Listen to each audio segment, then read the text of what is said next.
Welcome at Rick's Europe. My name is Scarlett. I hope when you're watching this, you're having a wonderful day.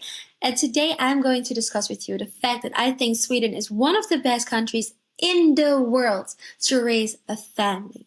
Because recently, Sweden has passed a new law that is actually paying grandparents up to 3 months parental leave to take care of their grandchild, at least for the first 3 months of the baby's life.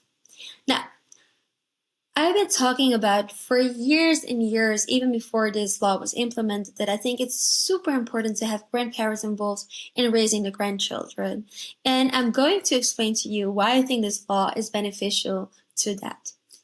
So to start with is that, I'm from Moldova, and in my culture, it is very normal that, when your parents are getting older, you take them into your home, you take care of them, and once you get children, they help and support you raising the kids because there is a reason why they say it takes a village, because it literally does take a village.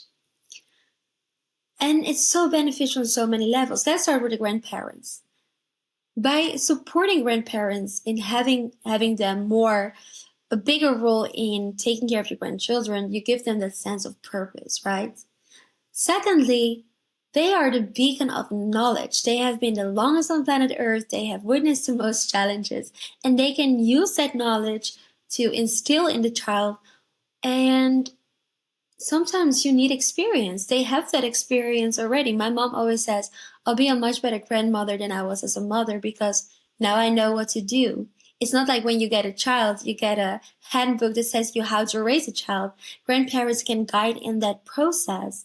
And then, of course, they are also the ones usually that pass down the traditions and the cultures, which is so crucial because this is the basic principle of our identity. We're nothing without our traditions. We're nothing without our culture. It's super important to pass that on from generation to generation. I think about my best friend who's from Italy, and when he makes his favorite dish, it's always the pasta de nonna, the pasta that his grandmother made, which is such an inherent part of their whole culture. Now, also for parents itself, according to research, having grandparents involved in raising the child reduces the stress and the conflicts between couples. And it makes sense because as soon as you get a child, your shift focuses from your spouse to the children.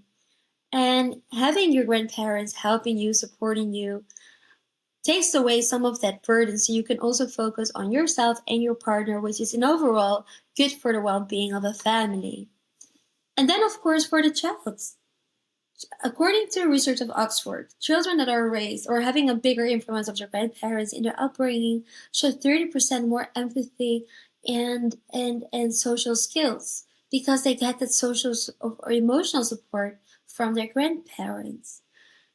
Now, all of this is something that I think needs to be an intrinsic part of society. It's not something that necessarily needs to be implemented by government, but at the same time, I do think that it's very, very important that Sweden is now setting certain rules and laws that are really emphasizing the family, that are benefiting the family life. Because let's not forget that everything ends and most importantly starts with the family. So I hope more countries will follow example. And well done, Sweden. Also, of course, I want to hear your thoughts. What do you think? Do you think that Sweden is doing well with implementing this law, or do you think that the government shouldn't get involved? I'd love to hear your thoughts. Let me know, and let's have a conversation. See you soon.